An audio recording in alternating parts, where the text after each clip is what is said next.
The sky above the Arklay Mountains did not turn black from the night, but from a bruising of reality itself that signaled the death of natural laws.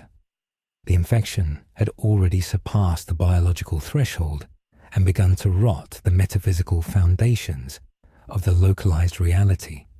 Raccoon City was no longer merely a quarantine zone for a weaponized virus, but a spiritual abscess where the cycle of life and death had been mechanically severed. The souls of the infected were not moving on to judgment, nor were they remaining anchored to their humanity. They were trapped in a fermenting stasis, denied the release of the afterlife, and denied the agency of the living. This stagnation created a pressure system in the ethereal realm, a blockage in the plumbing of the cosmos that the lower dimensions could no longer ignore. The demon Zarathos, bound to the human host Johnny Blaze, felt this not as a disturbance, but as a direct insult to the hierarchy of sin. In the desert outside the cordon, the air shimmered with the heat of 1,000 fevers. The asphalt of the highway leading toward the blockade did not merely crack under the stress of the tires. It sublimated into ash. There was no gentle transition, no portal swirling with a mystic warning. The barrier of the world simply failed under the weight of the rider's velocity. One moment, the motorcycle was tearing across the Mojave. The next, it was tearing through a geometry that shouldn't exist, a spatial fold created by the sheer density of suffering concentrated in the Midwest. The arrival was catastrophic for the local physics. The hellfire wreathing the tires did not interact with the oxygen of Raccoon City in a standard combustion cycle. Instead, the infernal heat collided with the T-virus particulate, saturating the air, causing the atmosphere to scream as the pathogen tried to infect the fire itself. Streetlights exploded in sequence, not from electrical surges, but because the shadows they cast were suddenly too heavy to sustain. The rider did not slow down. The chain wrapped around his torso vibrated with the frequency of a tuning fork struck against a tombstone. He was not here for Umbrella. He was not here for the survivors. He was here because the ledger was not balancing. Every reanimated corpse staggering through the burning wreckage of the downtown district represented a theft from the cosmic order, a soul held hostage by a helix of man-made RNA. As the hell cycle drifted around a corner littered with the wreckage of a failed police barricade, the first encounter occurred. A cluster of infected, their flesh grey and necrotic, turned toward the noise. In any other timeline, they would be driven by hunger. Here, confronted by the burning avatar of vengeance, they paused. The virus within them recognized a predator that did not operate on biology. The rider halted, the boots hitting the pavement with the sound of anvils dropping. He dismounted, the flames on his skull shifting from orange to a blinding judicial white. He grabbed the nearest creature, a thing that had once been a transit worker, and hoisted it into the air. The Penance Stare was the ultimate weapon, a reflection of the soul's guilt back upon itself to burn away the sin. The rider locked eyes with the creature, searching for the spark, the consciousness, the guilt to ignite. But there was nothing. The stare hit a dead end. There was no mind to shatter, no conscience to ravage. Just a biological instruction loop. Eat, spread, persist. For the first time in eons, the spirit of vengeance recoiled. The fire on his skull flared in confusion, then roared in antagonism. If there was no sin to burn, then the vessel itself was an abomination that had to be unmade. The rider threw the creature not away, but down, and the pavement cracked as the body was reduced to carbonized dust instantly. This was not judgment. This was sterilization. The mission had changed before it had even begun. This was not a hunt for a sinner. It was a war against a hollow world. The tires of the Hell Cycle churned through the debris of Ennerdale Street, the friction coefficient between the mystical rubber and the infected asphalt generating a screaming harmonic that shattered windows 3 stories up. This was no longer a rescue mission. It was an invasion of a closed system. The rider, Johnny Blaze, felt the duality of his existence straining under the pressure of Raccoon City's unique atmosphere. Usually, the spirit of vengeance operated on a binary logic where the innocent were to be protected and the guilty punished.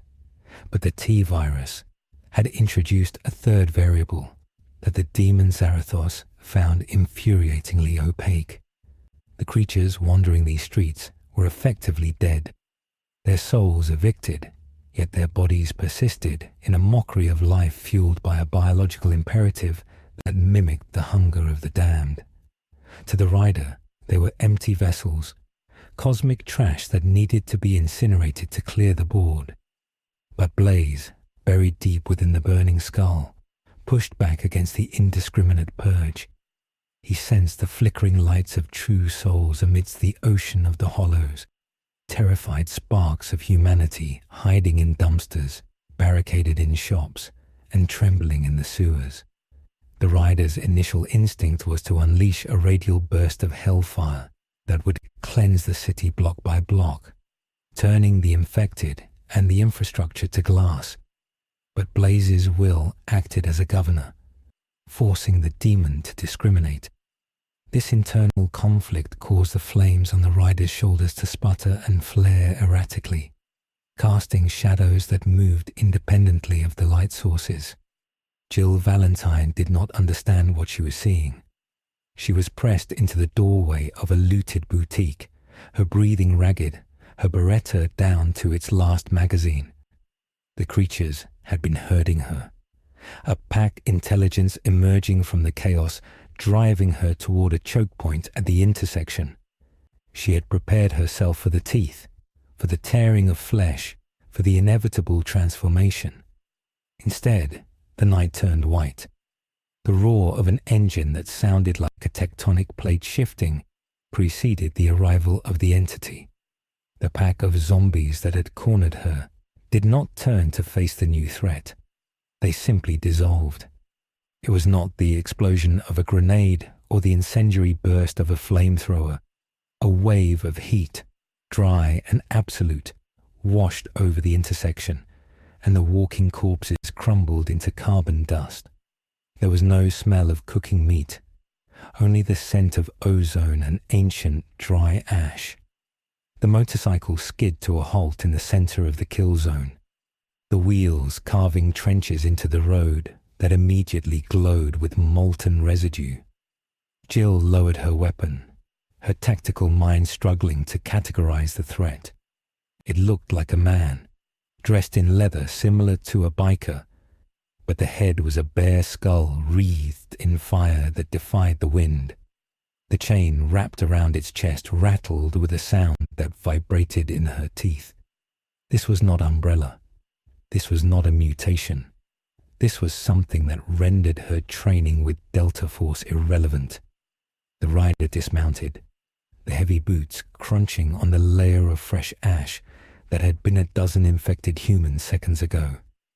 The empty sockets of the skull scanned the area, the flames shifting from red to a calm, analyzing blue. The entity turned its head toward Jill. She froze, the survival instinct screaming at her to run, but her legs refused to move. The gaze was physical, a weight pressing on her chest, digging through the layers of trauma, fear, and the recent horrors she had witnessed. It was looking for the stain. It was looking for the reason she was here. For a moment, Jill felt a searing heat behind her eyes, a montage of her failures, her kills, her guilt over the stars. Team members she couldn't save. But the heat did not burn. It judged. The rider saw the guilt, but he also saw the intent. She was a protector. She was a victim of the same systemic corruption he hunted. The blue flame subsided back to orange. The rider turned away. He had dismissed her. She was not the prey. The dismissal was more terrifying than an attack would have been, because it implied a hierarchy of power, where she was beneath notice. Before Jill could process the reprieve, the ground shook. The rhythmic thud of heavy footsteps approached from the north, accompanied by the distinct hydraulic hiss of a rocket launcher being armed. Nemesis, the pursuer, had found her again, but this time the equation was different. The bioorganic weapon, programmed with a singular focus to eliminate STARS members, stepped through the wreckage of a burning bus. Its solitary eye locked onto Jill, ignoring the burning figure standing between them. Nemesis raised the launcher. "Stars," the creature groaned, the voice a wet, guttural sound that seemed to bubble up from a ruined throat. The rocket flared and launched. Jill dove to the side, covering her head, expecting the shockwave. It never came. The rider had not moved. He had simply raised a gloved hand. The rocket, traveling at hundreds of feet per second, hit the palm of the rider's hand and stopped. It did not explode. The kinetic energy was absorbed instantly, and the explosive payload was neutralized by a sudden infusion of hellfire that cooked the chemical propellant before it could detonate. The rocket crumbled into rust and dust in the rider's grip. The demon Zarathos turned slowly to face the nemesis. Here was something new. The zombies were empty vessels, boring and hollow. But this thing, this towering slab of stapled flesh and leather, pulsed with a dark, artificial intent. It had no soul, but it had a purpose, so singular and malevolent that it mimicked the signature of a sin. It was a golem of science, an affront to the natural order of death. The rider felt a surge of genuine antagonism. This creature was cheating the system. It was dead, yet it learned. It was mindless, yet it hunted. It was an anomaly that required correction. Nemesis, processing the failure of its primary weapon, did not hesitate. It dropped the launcher and charged, closing the distance with terrifying speed for its size. Tentacles erupted from its right hand, designed to pierce and infect. The rider met the charge. He did not dodge. He stepped into the blow. The tentacles struck the rider's chest and whipped around him, the barb seeking purchase in flesh. Instead, the mutation screamed. The T-virus cells in the tentacle, designed to aggressively overtake biological matter, came into contact with the ethereal vestments of the spirit of vengeance. Hellfire is not merely heat. It is the physical manifestation of spiritual destruction. The virus tried to infect the fire, and in doing so, it created a feedback loop of metaphysical incompatibility. The tentacle blackened and withered instantly, the necrosis traveling back up the limb towards Nemesis's main body at a speed that outpaced the creature's regenerative factor. Nemesis roared, a sound of confusion and pain that it had never been programmed to express. It yanked its arm back, severing the ruined tentacle to save the rest of its biomass. The bow stumbled back, its threat assessment logic rapidly rewriting itself. Target, unknown. Threat level, critical. Tactics, adapt. The limiter coat on the Tyrant began to smoke, not from damage, but from the sudden spike in body heat, as the creature's metabolism went into overdrive to synthesize a countermeasure. The virus was learning. It realized that thermal damage was the primary threat, so it began to harden the dermal layers, secreting a resinous carapace designed to ablating extreme heat. The rider did not wait for the science experiment to finish. He unspooled the chain from his chest. The metal links glowed white-hot, lengthening supernaturally as he swung it. The chain lashed out, wrapping around Nemesis's throat and torso. The heat seared through the leather coat and bit into the grey flesh beneath. Nemesis thrashed, its immense strength pulling against the rider, dragging the boots of the spirit across the pavement. For a moment, it was a stalemate of brute force, the apex of bioengineering against the apex of supernatural retribution. But the rider had the advantage of weight, not physical mass, but the weight of the cosmos. He anchored himself, the laws of physics bending to accommodate his stance, and pulled. Nemesis was lifted off its feet and slammed into the ground with enough force to rupture the water mains beneath the street. A geyser of steam and water erupted, instantly turning to fog as it hit the rider's aura. Jill watched from the boutique, her mind struggling to accept the reality of the duel. She saw the rider walk toward the downed tyrant. He grabbed the creature by the collar of its coat and hauled it up. The Penance Stare was imminent. "Look into my eyes," the rider rasped, the voice sounding like grinding stones. Nemesis, driven by instinct and programming, looked. The rider poured the power of the stare into the creature. He sought the sins of the soul to burn them. But again, he hit a wall. Nemesis had killed dozens, perhaps hundreds, but it had never made a choice. It was a gun, not the shooter. The guilt belonged to Umbrella, to the scientist, to the Spencer family. There was no conscience in the monster to ignite. The stare reflected back, finding only a cold, digital void of instruction. Kill stars. The feedback was jarring. The rider roared in frustration and head-butted the tyrant. The impact cracked Nemesis's skull and sent the creature reeling back. The physical damage was massive, but the spiritual execution had failed. The rider realized that to destroy this world's evils, he could not rely on the easy path of the stare. He would have to dismantle them physically, atom by atom if necessary. He revved the engine of the hell cycle, the machine responding to his anger by belching a column of flame into the night sky. He mounted the bike, wrapped the chain around his gloved fist, and drove directly at the recovering Nemesis. He did not run the creature down.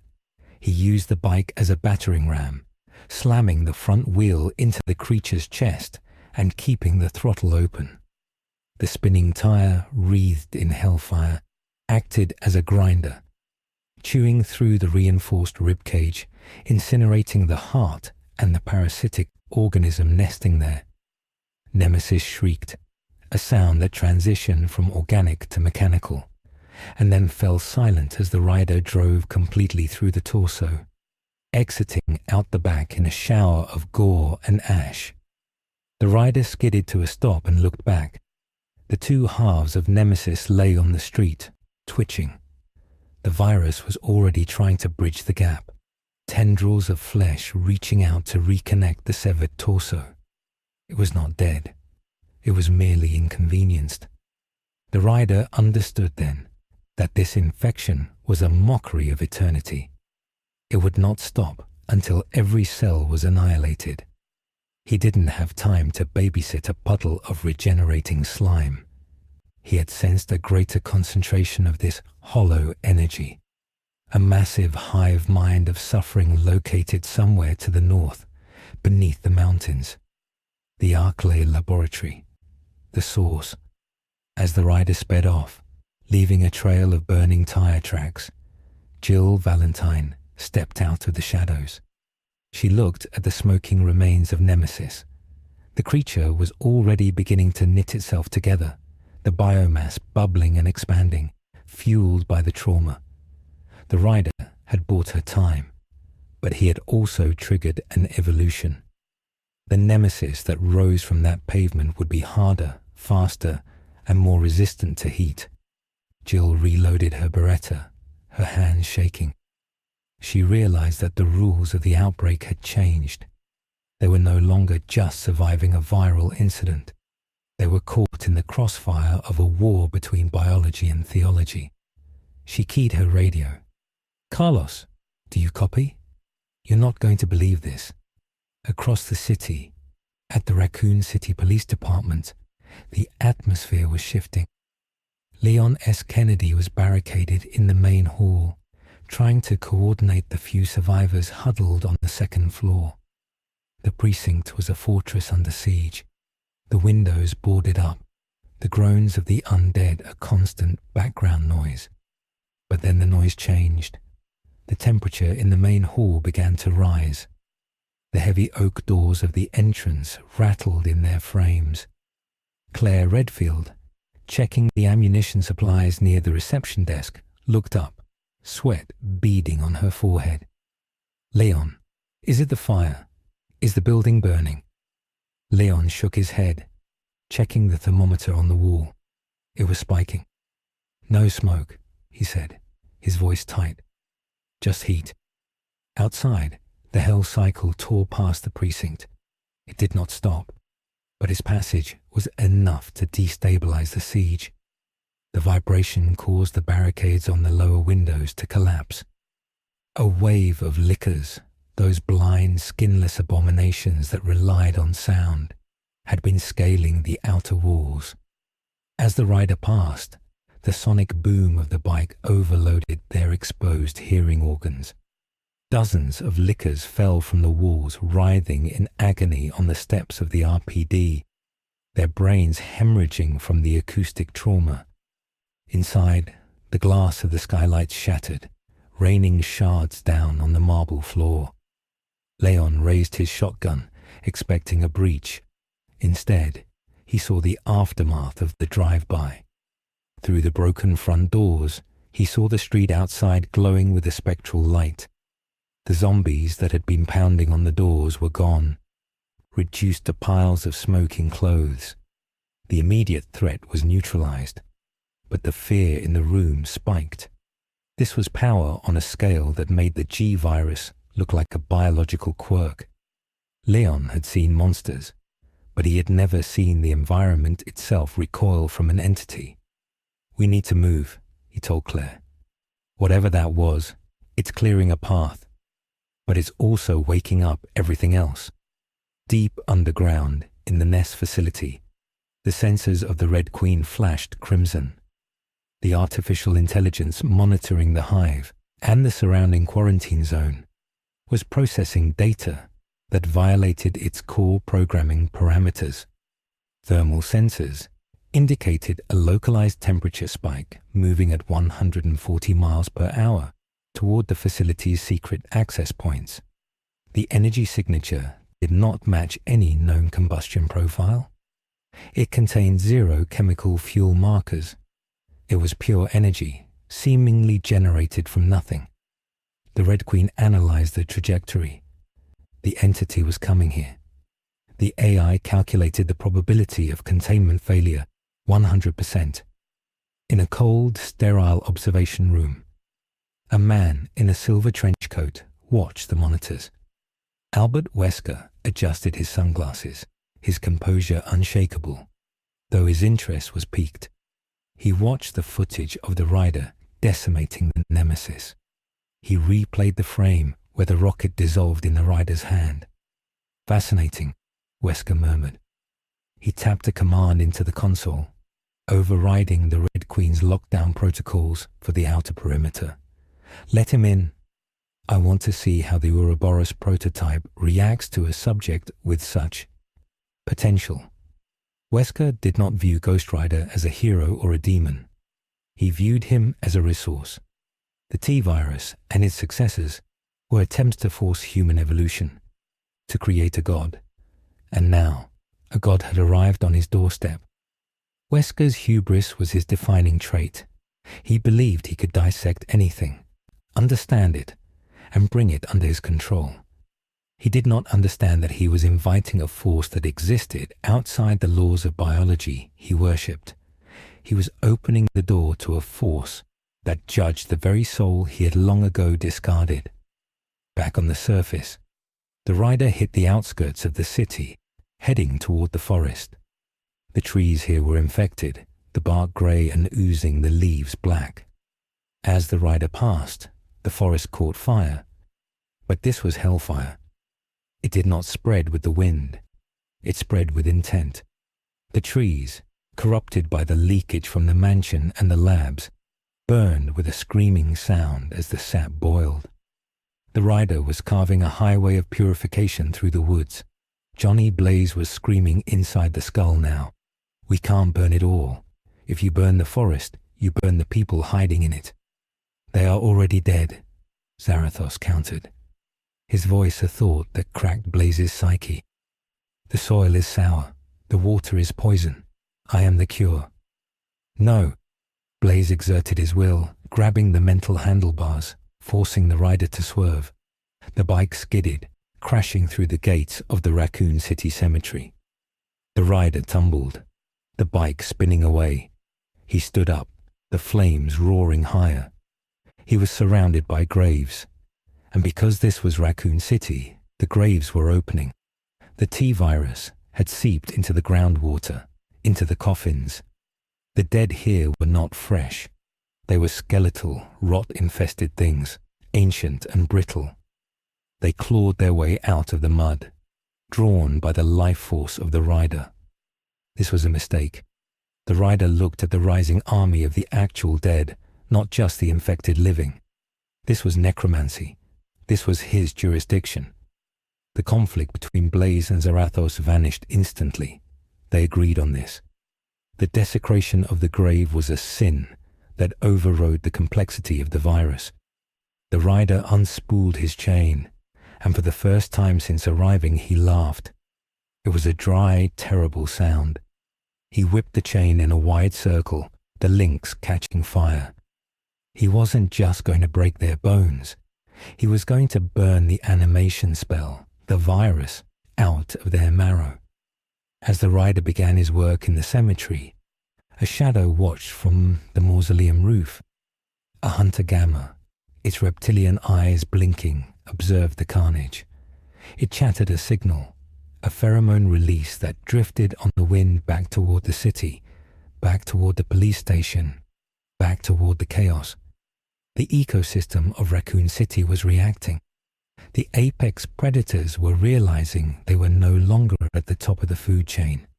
The fear was spreading, and fear, in the Resident Evil universe, was a catalyst for mutation. The city was holding its breath, waiting for the first irreversible catastrophe that would signal the end of the quarantine and the beginning of the end of the world. The rider had breached the containment, and now the containment was fighting back. The timeline had fractured. Raccoon City was no longer a tragedy. It was a battlefield between the sins of man and the vengeance of hell. The silence in the Raccoon City cemetery was absolute, a void where the wind refused to blow across the fused glass and pulverized bone that paved the rider's path. The spirit of vengeance sat atop the idling hell cycle, the engine's thrum resonating in the hollow chests of the truly dead who remained underground, wise enough not to rise. The rider had cleansed the surface, but the mission was not a surface-level purge. The pool of the sin was deeper, a gravitational well of avarice and biological hubris that anchored itself in the bedrock beneath the city. Johnny Blaze, trapped within the skeletal cage of the demon, felt the shift in Zarathos's focus. The blind rage against the undead was crystallizing into a tactical obsession with the source. The demon did not understand genetics, but it understood corruption, and the corruption here tasted like old money and cold laboratories. The rider gunned the throttle, not to speed across the earth, but to drive into it. He turned the bike toward the open mausoleum entrance that led to the underground maintenance tunnels, a route often used by the park caretakers, but now a vein leading directly to the city's septic heart.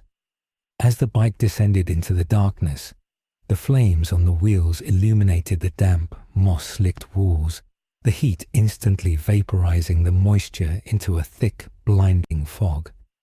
This was the first tactical error. The steam did not dissipate. In the confined space of the tunnels, it expanded violently, pressurizing the sewer system of Raccoon City. Above ground, the consequences of the rider's presence began to manifest in ways that defied the containment protocols of the Umbrella Biohazard Countermeasure Service. In the downtown district, Carlos Oliveira was leading a small group of civilians toward the clock tower extraction point. The streets were quieter now, the herds of zombies having been drawn toward the massive heat signature of the Riders' earlier battle. But the quiet was deceptive. Carlos heard it first, a dry, cracking sound like stepping on autumn leaves, but multiplied by 1,000. From the alleyway emerged a new horror. These were not the shambling, wet corpses of the early outbreak. These were the survivors of the Riders' wake, creatures that had been close enough to the hellfire to be cooked but not consumed. Their flesh was blackened charcoal, hardened into a natural armor. Their eyes had boiled away, leaving empty, soot-filled sockets. Yet they moved with a jerky, frantic speed, their muscles contracted tight by the heat. They were the ash dead. When Carlos fired his assault rifle, the bullets didn't penetrate. They shattered against the carbonized sternums of the creatures. The lead ricocheted, sparking against the walking coal. One of the creatures lunged at a civilian, its touch no longer just infectious but searing hot. The heat of the Riders' flames had been trapped inside them, turning them into walking thermal batteries. The civilian screamed as his arm blistered and caught fire upon contact. Carlos realized with a sinking dread that the savior they had witnessed earlier had not saved them. He had merely tempered the weapon that was killing them. The environment was weaponizing the Rider's own power against the innocent. Deep in the sewers, the Rider navigated the labyrinth with a predator's instinct. The smell here was atrocious, a mix of methane, waste, and the copper tang of the G-virus. The water beneath the metal grating boiled as he passed, killing the giant spiders and mutated insects instantly, their carapaces popping like gunfire. But the heat was attracting attention. The G-virus, unlike the T-virus, was an organism driven by a desperate, aggressive need to propagate and survive. It sensed the intrusion of a rival apex predator. In the central treatment chamber, Birkin, now fully consumed by the G mutation, paused in his stalking of his daughter, Sherry. The massive eye on his shoulder dilated, shifting focus from the girl to the burning light reflecting off the water. The G creature, a tragic monument to a father's ego, felt a threat that eclipsed the loss of his family. The Rider burst into the chamber, the hell cycle launching off a catwalk and landing on the central platform with a crash that buckled the steel plates. Birkin roared, a sound of distorted humanity and raw animal aggression. He was massive, a hulking asymmetry of claw and tumor, holding a rusted pipe like a club. The Rider dismounted, the chain unspooling with a hiss as it dragged through the puddles of chemically treated water. Zarathos stared at Birkin. Here, finally, was a sinner. The Rider could see the remnants of the man inside the monster. He saw the decisions that led to the injection, the betrayal of his mentors, the willingness to sell a doomsday weapon for a promotion and protection. This was not a mindless zombie. This was a man who had chosen to become a monster to save his life and his life's work. The Penance Stare was the correct tool. The Rider strode forward, ignoring the pipe that Birkin swung with the force of a wrecking ball. The metal struck the Rider's shoulder, shattering the clavicle, but the bone knit back together in a flash of fire before the Rider even staggered. The spirit of vengeance grabbed the pipe, heating it instantly until it glowed white, forcing Birkin to drop it as his mutated flesh sizzled. The Rider lunged, grabbing the G-monster by the remains of the lab coat and the throbbing muscle of the neck. He pulled the creature down, forcing the human face of Birkin to look into the hollow, burning sockets. Guilty, the Rider intoned, the word echoing off the damp concrete walls like a gavel strike. The flames surged, pouring into Birkin's eyes, seeking the soul to burn. The Penance Stare connected. Blaze felt the connection, the rush of Birkin's memories, the cold ambition, the neglect of his family, the murder of his rivals. The fire began to eat at the sin, burning the metaphysical roots of Birkin's consciousness. But then, the irreversible catastrophe occurred. The G-virus was not just a biological agent. It was the iron engine of infinite evolution. It was designed to adapt to any threat that compromised the host's survival. As the Penance Stare burned the soul, the G-virus perceived the sin and the guilt not as moral failings, but as biological flaws, weaknesses in the host's psychological makeup that were causing damage. To save the host, the virus did not reject the fire. It assimilated the concept of judgment. The feedback loop was instantaneous and violent. The rider's head snapped back as if he had been shot. The fire he was pouring into Birkin did not return to him. It was being eaten. The massive eye on Birkin's shoulder turned black, then ignited with a crimson, unholy light. The virus was rewriting its own genetic code to incorporate the metaphysical properties of hellfire.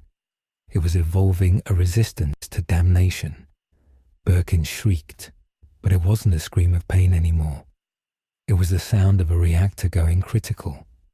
The flesh on his arm bubbled and split, not to rot, but to reveal fresh muscle that glowed with an internal magma-like heat.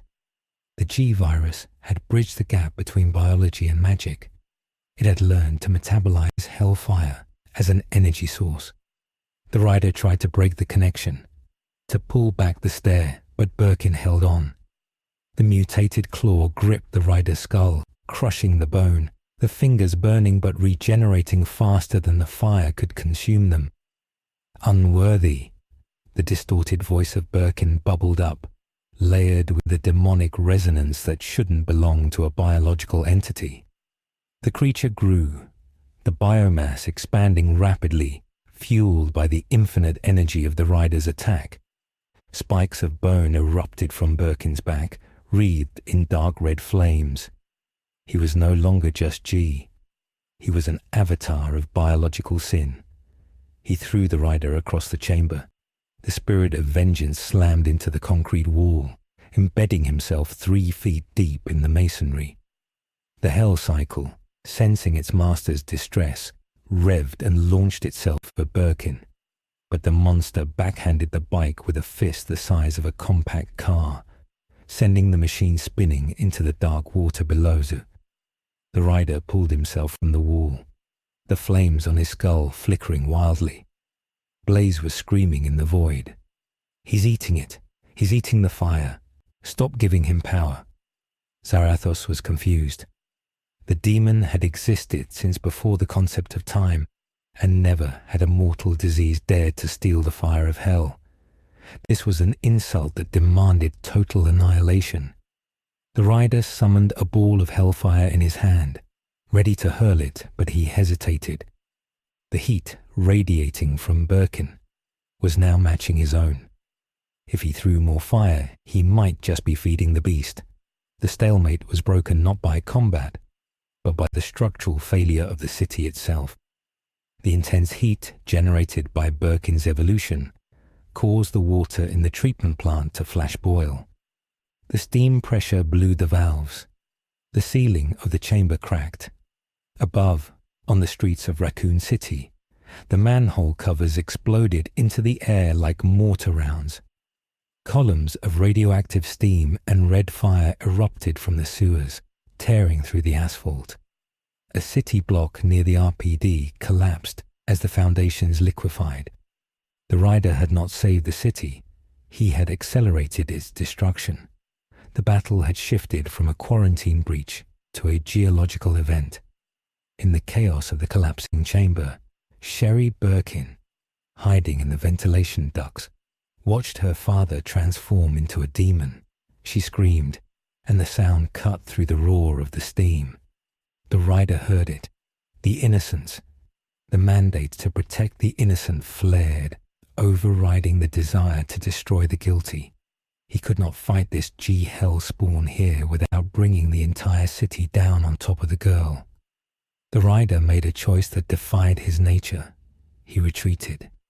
He called the hell cycle, which surged out of the boiling water, glowing with a defiant heat. He mounted the bike and drove up the vertical wall of the chamber, his tires melting the concrete as he went. He grabbed the ventilation grate, ripped it open, and looked at Sherry. He did not speak. He simply pointed up, a command to move, before turning the bike and rocketing out of the sewer system through a service tunnel. Birkin roared below, a pillar of red flame chasing the rider, but the monster was too large to follow through the narrow exit.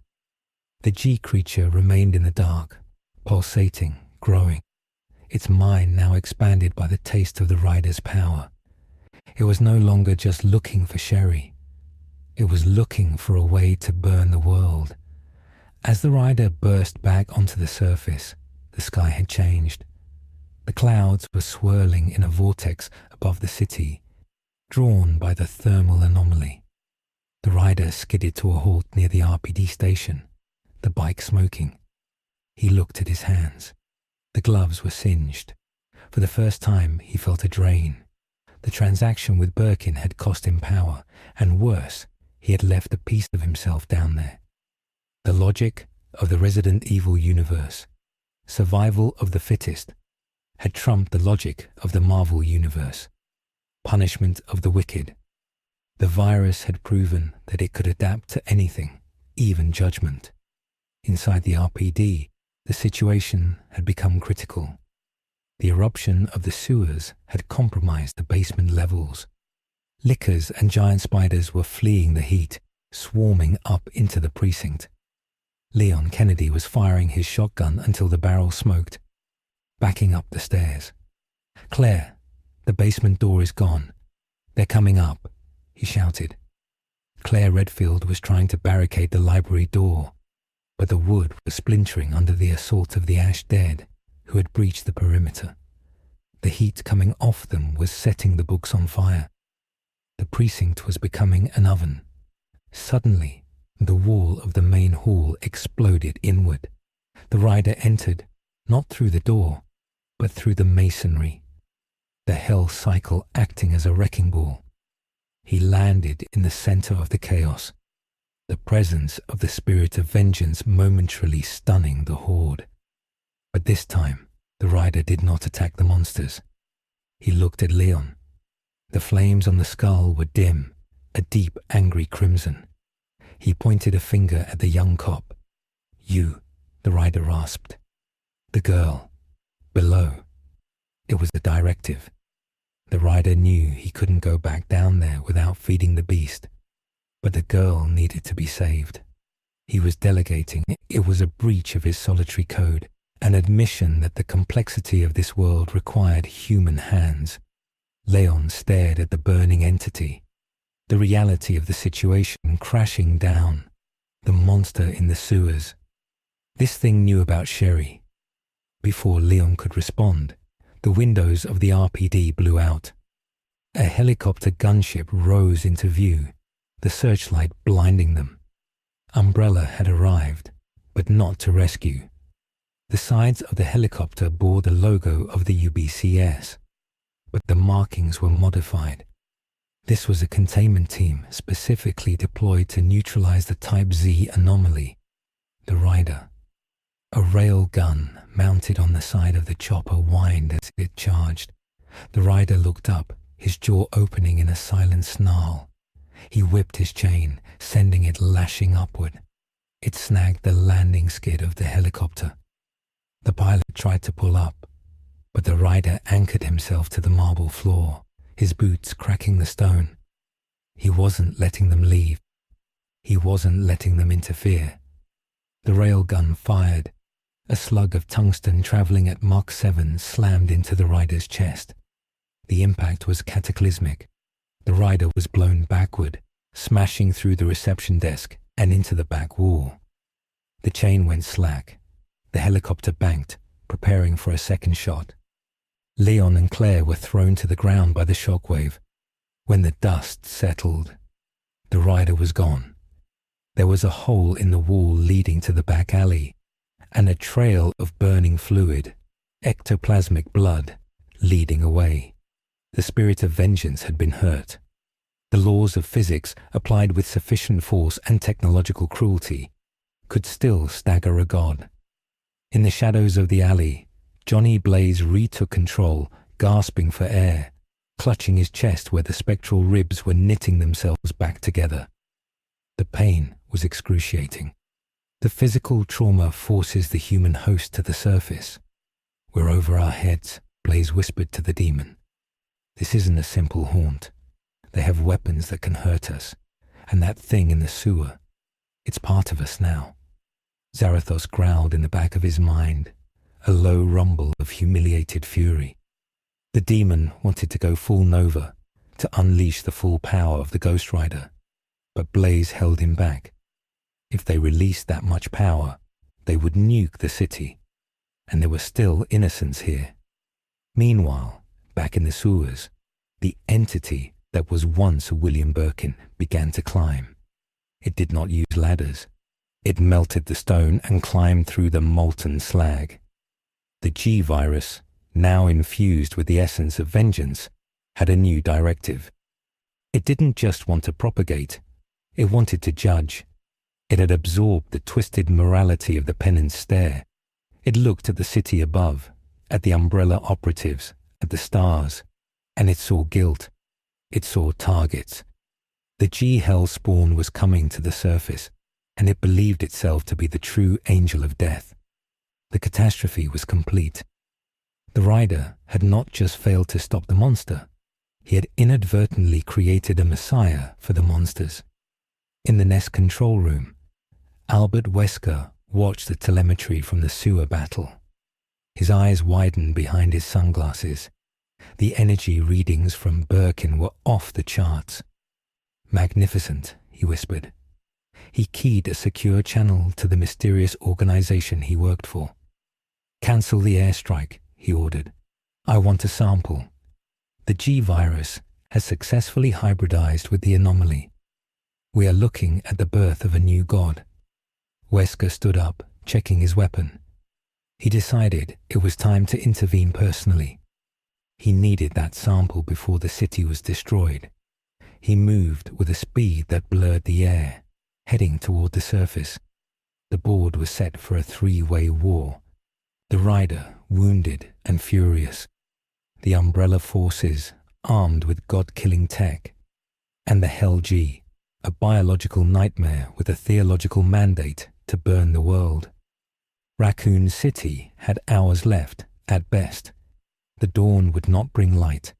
It would bring a fire that would never go out. The timeline was now irrevocably divergent. The Resident Evil universe had just acquired a concept it never had before. Damnation. And it was wearing the face of a mutated scientist. The back alley behind the Raccoon City Police Department was a canyon of shadows and steam, the air thick with the metallic taste of ozone and the copper tang of blood. Johnny Blaze lay slumped against the brickwork of a dumpster, his chest heaving as the mortal flesh knitted itself back together over the spectral framework of the spirit of vengeance. The railgun slug had done more than break bone. It had disrupted the metaphysical frequency that had allowed Zarathos to anchor himself to the physical plane for the first time since entering this cursed dimension.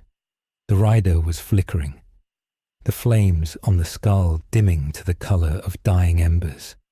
Blaze gasped, coughing up a black, ichorous fluid that hissed as it hit the pavement. He was accustomed to pain, but this was different.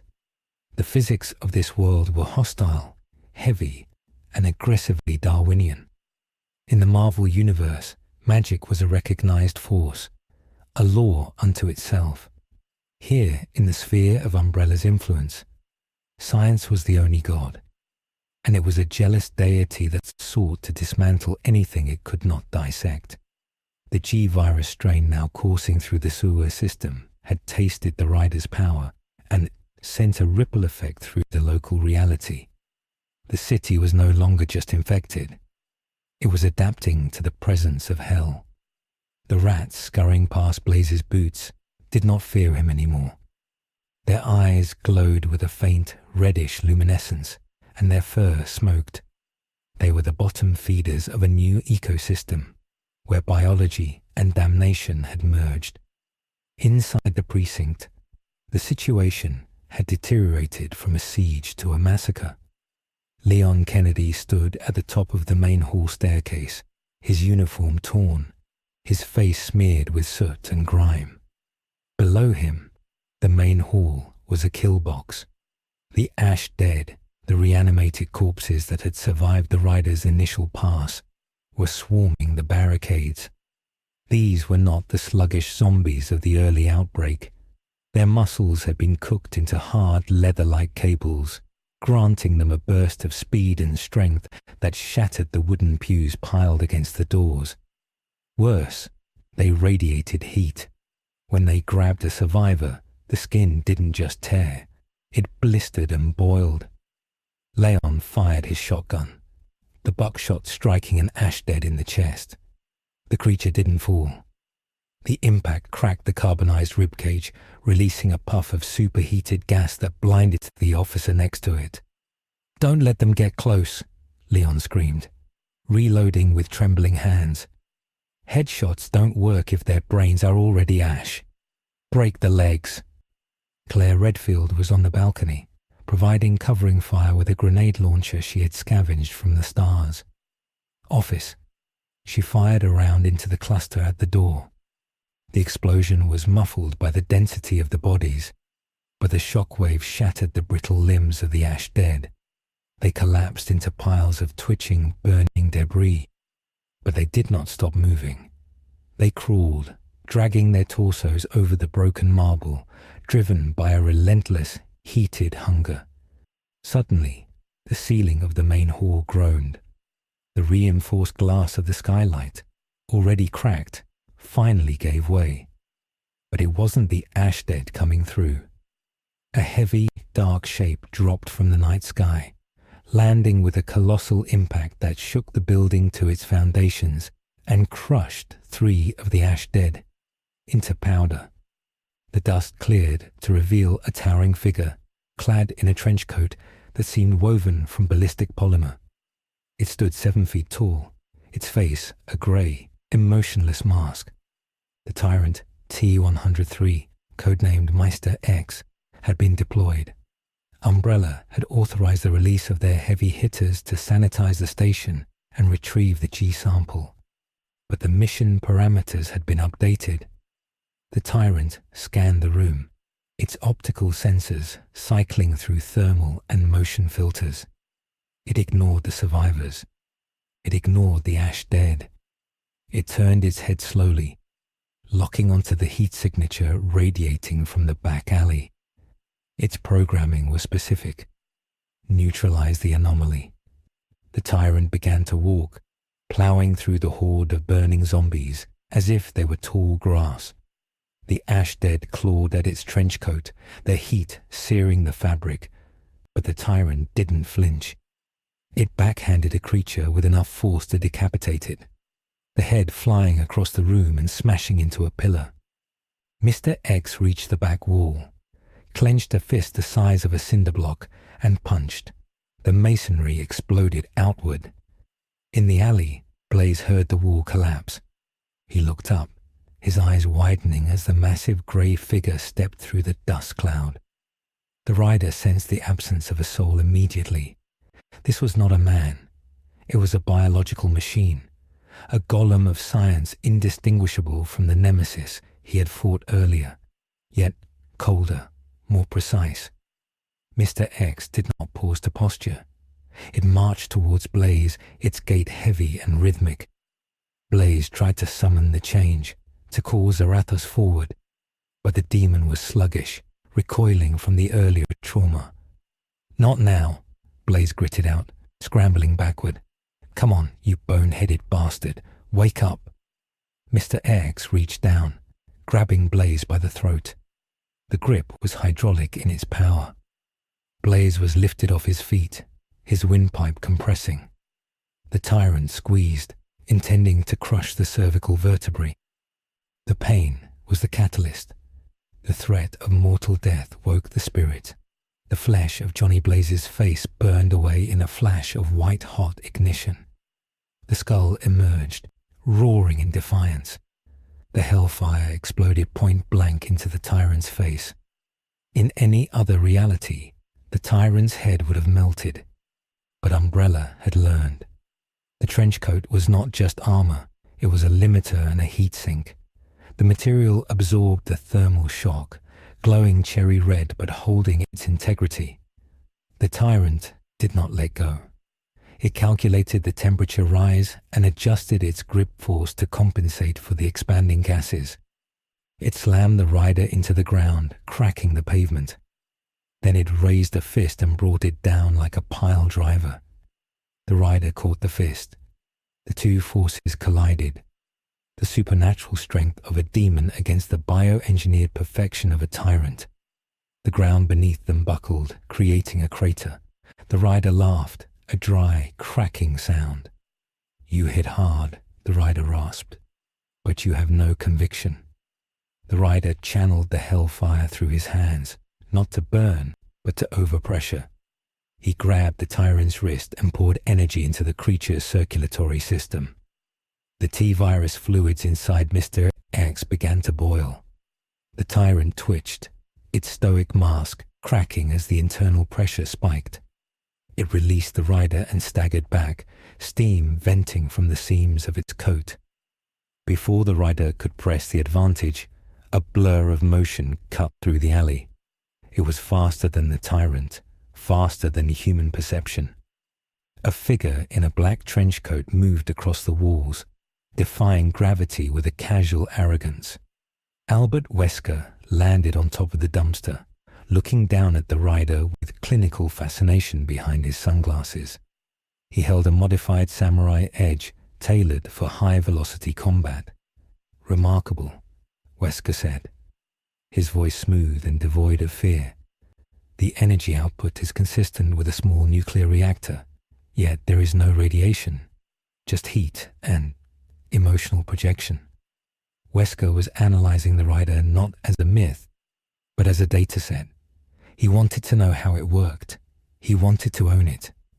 The rider turned his gaze to Wesker. The flames flared higher. "I see you," the rider growled. "You reek of betrayal. Your soul is a black hole of ambition." The Penance Stare. The rider locked eyes with Wesker. He attempted to flood Wesker's mind with the suffering he had caused. The STARS team, the Arclay victims, the entire city. But Wesker did not scream. He smiled. The virus inside Wesker, the prototype strain that gave him his speed and strength, acted as a psychological firewall. Wesker viewed his actions not as sins, but as necessary steps in evolution. He felt no guilt. He felt only superiority. The stare hit the shield of his narcissism and slid off. "Guilt is a shackle for the weak," Wesker stated, raising his pistol. "I have transcended such petty morality."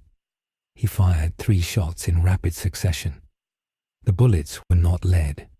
They were tipped with a synthesized cryofluid, an experimental round designed to neutralize thermal anomalies. The bullets struck the rider's chest and skull. Upon impact, they shattered, releasing a cloud of supercooled nitrogen and a viral retardant. The hellfire hissed and sputtered, turning blue, then flickering out. The rider dropped to one knee, the sudden drop in temperature shocking his metaphysical system. Wesker moved instantly, closing the distance to deliver a kick that sent the rider skidding across the alley. "Biology adapts," Wesker lectured, walking toward the downed spirit. "You rely on fear, but you cannot frighten a god." Wesker pulled a syringe from his coat. It contained the B.O.W.s prototype, a black, writhing sludge of aggressive viral tendrils. He intended to inject the rider, to see if the spirit of vengeance could be bonded to the ultimate life form. But the city had other plans. The ground began to shake, a rhythmic tremor that grew in intensity, until the buildings on either side of the alley groaned. The manhole cover in the center of the street blew upward, spiraling hundreds of feet into the air. A pillar of crimson light erupted from the sewer, cutting through the night. The heat was so intense that the asphalt instantly liquefied into a river of tar. From the hole, he rose. William Birkin had finished his gestation. The creature that emerged was no longer the G. Birkin of the labs. It was a monstrosity of theological horror. Standing 20 feet tall, its body was a mass of calcified bone armor and weeping, burning flesh. The massive eye on its shoulder had split into 3, arranging themselves in a mockery of a holy trinity. And from its back, wings of bone and fire unfurled, not avian wings, but jagged, skeletal structures that leaked magma. The Hell G had arrived. It did not roar, it chanted, a low, multitonal sound that vibrated in the skulls of everyone in a 3-mile radius. It sounded like a distorted prayer. The creature was no longer just mutating. It was judging. The Hell G looked at the tyrant, Mr. X, who had turned to face this new threat. Mr. X, programmed to destroy B.O.W.s, charged the Hell G. The tyrant slammed into Birkin's legs, trying to topple the giant. Birkin looked down, his 3 eyes glowing. He placed a massive, mutated hand on Mr. X's head. "Yen!" "Clean!" Birkin's voice boomed, a wet, gurgling approximation of speech. The hand glowed with the stolen power of the Penance Stare. The virus had weaponized the rider's own ability. The crimson light flooded Mr. X. The tyrant, having no soul, should have been immune. But the Hell G didn't target the soul. It targeted the biological integrity. It judged the tyrant's genetic code as stagnant. The effect was instantaneous. Meister X's cells began to self-destruct. The tyrant crumbled into a pile of grey sludge and empty clothes in seconds, judged unworthy of the new evolution. Wesker stopped. For the first time, his composure faltered. He looked at the Hell G, his sunglasses reflecting the crimson light. "Fascinating," he whispered. But there was a tremor in his voice. This was not the evolution he had envisioned. This was chaotic, uncontrolled, and metaphysically overwhelming. The Hell G turned its gaze toward Wesker and the rider. It raised a hand, and the ground around them erupted. Tendrils of flesh and fire shot out of the pavement, seeking to ensnare them. These were the acolytes, independent G organisms that acted as extensions of Birkin's will. The rider stood up, the ice on his bones melting instantly as his rage reached a critical mass. He saw the Hell G. He saw the mockery of his own power. Zarathos ceased his internal bickering with Blaze. This was an abomination that threatened the reputation of hell itself. "You stole my fire," the rider said, his voice dropping an octave, becoming a sound that resonated with the bedrock. "You think you can judge? You are nothing but cancer." The rider whistled. The hell cycle, buried under rubble a block away, exploded from its grave. It was different now. It had absorbed the scrap metal of the destroyed cars and the ambient fear of the city. It was larger, spikier, its wheels wreathed in blue flame, the hottest part of the fire. The rider mounted the bike and revved the engine. The sound shattered the windows of the RPD. He didn't attack Wesker. He ignored the man in the trench coat. Wesker was a nuisance. Birkin was a planetary threat. The rider launched the bike at the Hell G, defying gravity to drive up the vertical face of the police station, using the building as a ramp. He launched himself into the air, aiming for the cluster of eyes on Birkin's shoulder. The Hell G swatted at him with a bone wing, but the rider anticipated it. He unspooled his chain, which was now glowing with a blinding white light. He wasn't trying to burn the monster. He was trying to bind it. The chain wrapped around the Hell-G's neck and wing, and the rider jerked the throttle, using the bike's torque to pull the creature off balance. As the Titans clashed, the city began to die. The conflict between the bio-curse and the hell-curse was tearing the fabric of reality. The sky above Raccoon City turned a bruised purple. Gravity began to fluctuate. Cars floated inches off the ground before slamming back down. In the RPD, Leon and Claire watched the monitor screens turn to static, then display images of their own worst nightmares. The reality distortion was psychically projecting fear. "We have to go, now." Leon grabbed Claire's arm. They abandoned the main hall, retreating toward the underground parking garage, hoping the armored van was still functional. They had to get Sherry and get out. But the garage was compromised. The roots of the Hell-G had penetrated the foundation. The concrete floor was pulsing like a heartbeat. Wesker, watching the aerial battle from the rooftop, holstered his weapon. He tapped his comms. "Ada, the situation has escalated beyond recovery. The G-virus has achieved a theological singularity. Extraction is required immediately. I have the data." He prepared to leave, but the rider, swinging around the Hell-G's neck, saw him. The spirit of vengeance is petty. He whipped the end of his chain toward the roof. The metal links, acting like a sniper's bullet, struck the water tower next to Wesker. The tower collapsed, sending tons of water and steel crashing down on the rooftop. Wesker vanished into the debris, his escape interrupted. The rider was now riding on the back of the Hell-G. Stabbing the hellfire shotgun, he had materialized into the creature's spine. He pulled the trigger, pumping rounds of concentrated hellfire directly into the monster's nervous system. Birkin screamed, a sound that shattered glass for miles. The Hell-G reached back, grabbing the rider and ripping him off. It held the rider in front of its main eye. "Judgment," it gurgled. It prepared to unleash a blast of the stolen Penance energy. The rider stared back, his skull grinning. "You can't judge the judge," he roared. But he was wrong. The beam hit him. It wasn't spiritual judgment. It was a biological rewrite command. The rider felt his host body, Johnny Blaze, beginning to mutate. The G-virus was trying to overwrite the contract with Zarathos. It was trying to turn the Ghost Rider into a G-Rider. Bones in Blaze's arms began to crack and expand. Spikes erupted from his leather jacket.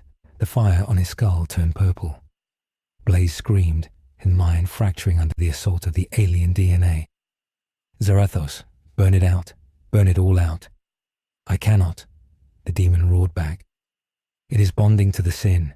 It is using our own nature against us." The rider was losing. He was being assimilated. The Hell-G was absorbing the spirit of vengeance. If this process completed, Raccoon City would become the epicenter of a new hell, ruled by a god of flesh and fire. Suddenly, a massive explosion rocked the city's perimeter. The containment wall to the north had been breached, not by monsters, but by the US military. The government had finally realized that Umbrella had lost control.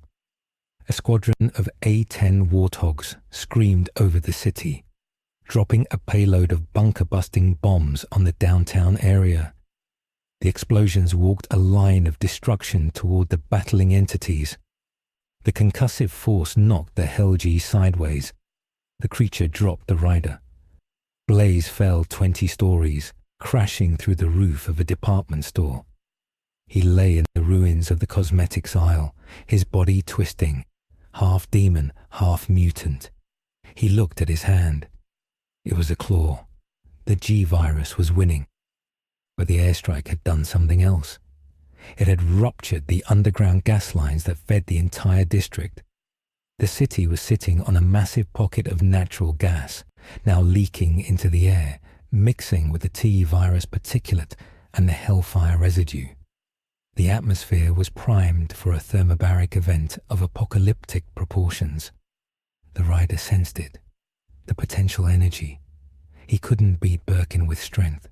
He couldn't beat him with judgment.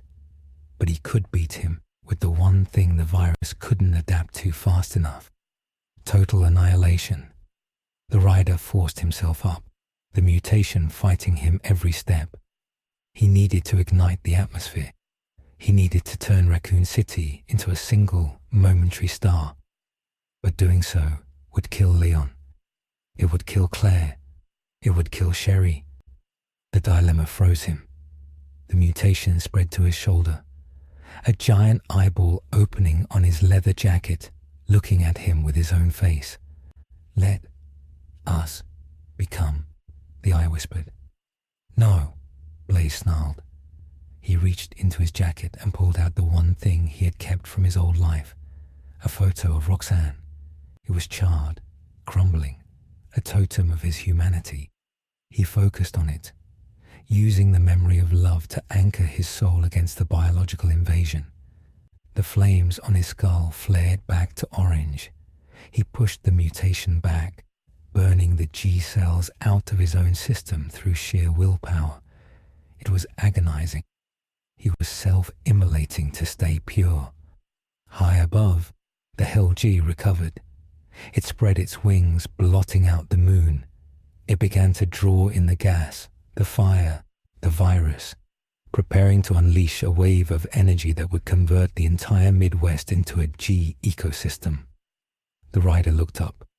He knew what he had to do. He couldn't save everyone. He had to make a choice that would haunt him forever. He revved the hell cycle, the engine screaming in harmony with the incoming jets. He wasn't going to fight Birkin. He was going to the source of the power grid. He was going to overload the city's reactor. He was going to trigger the destruction before the military could drop the nuke, hoping to control the blast radius to take out the monster but spare the perimeter. As he sped toward the power plant, a shadow fell over him. Nemesis, the original pursuer. It was back. It had pulled itself together from the scraps the rider had left. It was smaller now, denser, a concentrated mass of hate and regenerative tissue. It stood in the middle of the road, blocking the path to the reactor. It held a minigun in one hand and a rocket launcher in the other. It roared, a sound of pure mechanical defiance. It didn't care about the Hell G. It didn't care about the virus. It only wanted the stars, and the thing that protected them. The rider didn't brake. He accelerated. "Get out of my way," he shouted, the chain spinning over his head. "I don't have time for the mini-boss." The pieces scattered, the stakes raised to the stratosphere, and the hero forcing himself to race toward a suicide mission, while being hunted by the ghosts of his earlier victories. The systemic clash was total. Biology, theology, and military force were grinding against each other, and the friction was about to burn a hole in the world. Raccoon City was holding its breath for the end.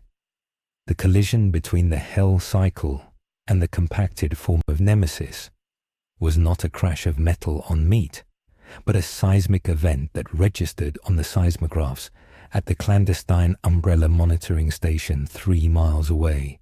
The rider did not decelerate. He treated the laws of inertia as suggestions rather than rules, driving the front wheel of the bike directly into the center of the Tyrant's chest. Nemesis, now denser and stripped of the bulky limiter coat, did not give ground. The creature had evolved past the need for simple durability. It had become a singularity of biological density. The bike's front fork compressed, the frame groaning under the impossible stress, while the hellfire wreathing the tires screamed as it chewed against the hardened, resinous carapace of the monster. Nemesis caught the handlebars, its fingers sinking into the enchanted steel, and lifted the entire machine, with the rider still mounted, into the air. The creature's roar was a focused shockwave of sound designed to rupture internal organs, but the rider had no organs to rupture. "Blaze, operating on pure adrenaline and spectral fury, kicked out, his boot slamming into the Tyrant's face. The impact sounded like a sledgehammer hitting a bank vault. Nemesis staggered but held the grip. This was the delay the rider could not afford. Every second wasted here was a second the Hell G used to photosynthesize the toxic atmosphere into a new, demonic ecosystem. Zarathos urged immediate, overwhelming destruction.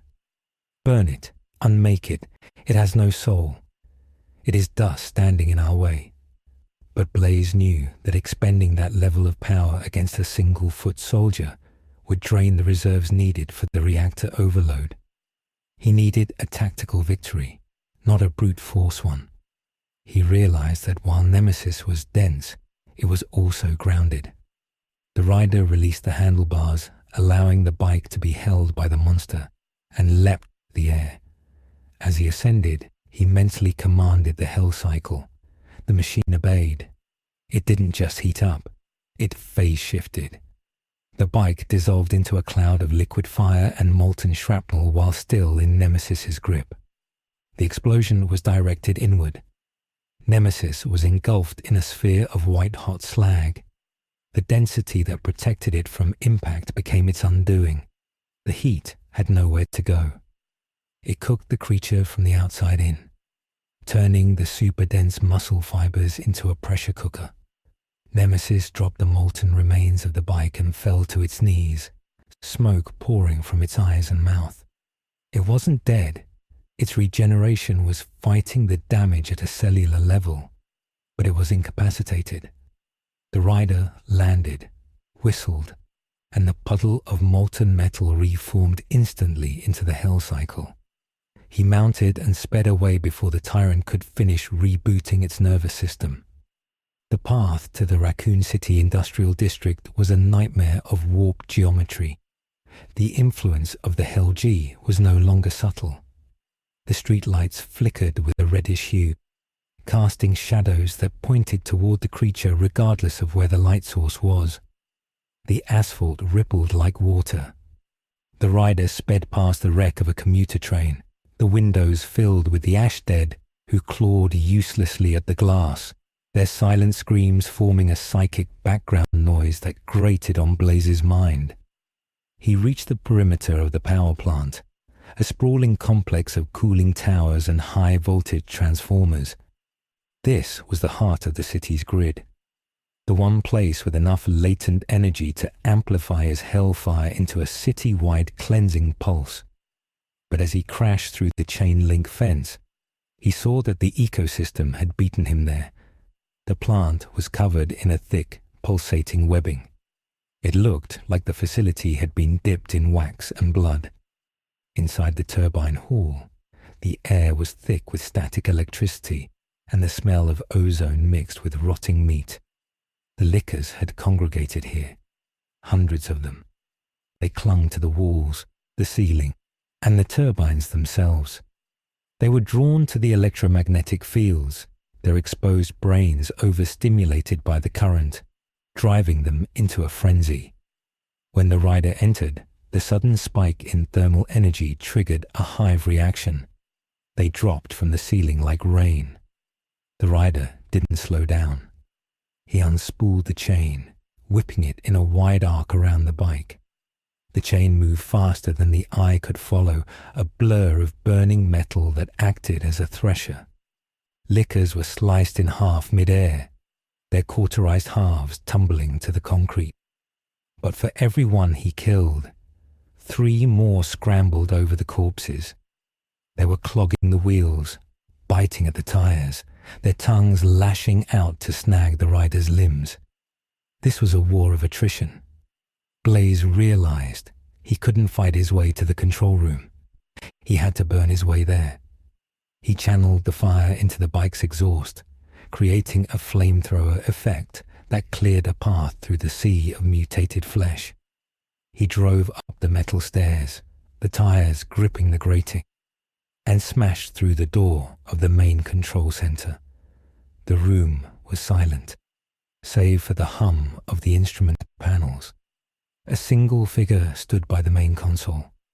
It was not a zombie. It was a technician, a man named Michael Jenkins, who had barricaded himself in hours ago. He was infected. The veins in his neck were black, his eyes bloodshot. But he hadn't turned yet. He held a wrench, trembling. The rider approached, his footsteps heavy on the tile floor. Jenkins dropped the wrench. Are you the angel?" the man stammered, his mind snapping under the weight of the night's horror. The rider stopped. He looked at the man. The Penance Stare flickered in his sockets. He saw the man's life, a wife in the suburbs, a daughter, petty sins, nothing worthy of damnation. Just a man doing his job who got caught in the end of the world. Zarathos spoke in Blaze's mind. "He is infected. He is a carrier. Burn him. Access the console." Blaze hesitated. This was the small choice. The tactical logic was undeniable. The man was dead anyway. The virus would take him in minutes. Killing him now was a mercy and a necessity to clear the room for the overload. But Blaze saw the photo on the console. The man's daughter. It mirrored his own memory of Roxanne. The humanity in Johnny Blaze rebelled against the absolute pragmatism of the demon and the ruthlessness of the resident evil universe. "Go," the rider rasped, pointing to the emergency exit. "Run." Jenkins stared, weeping, and ran for the door. He made it 3 steps before the ventilation grate above him burst open. A hunter beta, reptilian and swift, dropped onto him. There was no scream, just a wet tear. The man was gone. The rider roared, a sound of frustration and grief, and incinerated the hunter with a blast of fire. But the moment was lost. The hesitation had cost him 10 seconds. In those 10 seconds, the grid shifted. The lights on the console turned from green to a pulsing purple. Deep in the Nest laboratory, Albert Wesker watched the telemetry from the power plant. He had tapped into the grid remotely. He saw the rider's hesitation. He saw the energy spike.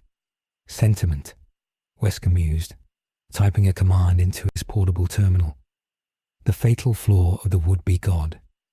Wesker had analyzed the blood sample from the alleyway. He had discovered that the rider's power wasn't just magic. It was a frequency, a resonance that could be inverted. He didn't need to stop the rider from overloading the plant. He needed to change the polarity of the overload. He initiated the Damocles Protocol, a contingency designed to contain a nuclear event, but modified now to contain a supernatural one. He linked the city's experimental force field generators, disguised as cell towers, to the power plant's output. The rider grabbed the main turbine controls. He poured his hellfire into the system, intending to spike the voltage until the transformers exploded, creating a chain reaction that would sterilize the city. The fire flowed into the machine. The turbines spun up, whining like jet engines. The room grew impossibly hot, but instead of exploding, the energy was siphoned away. The rider felt the drain. The plant wasn't overloading, it was broadcasting. Outside, the cell towers around the perimeter of Raccoon City hummed to life. Beams of hard light energy shot up into the sky, connecting at the zenith, forming a translucent, shimmering dome over the city. The rider pulled his hands back, realizing the trap too late. He had just powered his own cage. The dome wasn't just a physical barrier. It was a metaphysical Faraday cage. It blocked the connection to the outside world. It blocked the dimensional path to the afterlife. The souls of the dead, which had been leaking away or lingering, were now trapped inside the dome. The pressure in the spiritual atmosphere skyrocketed. The city became a closed system of suffering, and in the center of it, the Hell G inhaled. William Birkin, or the thing that wore his face, felt the barrier snap into place. It felt the sudden density of the spiritual energy. It was no longer leaking into the cosmos. It was concentrated, thick, and delicious. The Hell G roared, expanding its wings. It didn't need to hunt anymore. The food was trapped in the bowl. The creature's evolution accelerated again. It began to absorb the ambient souls trapped by the barrier. The faces of the dead began to manifest on its skin, screaming in silent unison. It was becoming a legion. On the streets, Leon and Claire were driving the armored SWAT van through the wreckage of the commercial district. Sherry was huddled in the back, clutching a locket. "The sky," Sherry whispered. It stopped moving. Leon looked out the reinforced windshield. The purple dome shimmered above them. He slammed on the brakes as a massive fissure opened in the road ahead. But it wasn't magma down there. It was void. The reality of the city was breaking apart because the container was too small for the forces inside it. "We're trapped," Leon said, his voice hollow. "Umbrella locked us in." "No," Claire said, looking at the Geiger counter on the dashboard. It was spinning backwards. "This isn't Umbrella anymore. The laws of physics are breaking." Suddenly, the van was struck from the side, not by a monster, but by a car thrown by a monster. The van flipped, rolling twice before coming to rest against a storefront. Leon kicked the back doors open, dragging Sherry and Claire out. They were in the main plaza, and they were not alone. The Ash Dead were there, but they were changing. The barrier had trapped the hellfire energy too. The zombies were glowing with blue veins.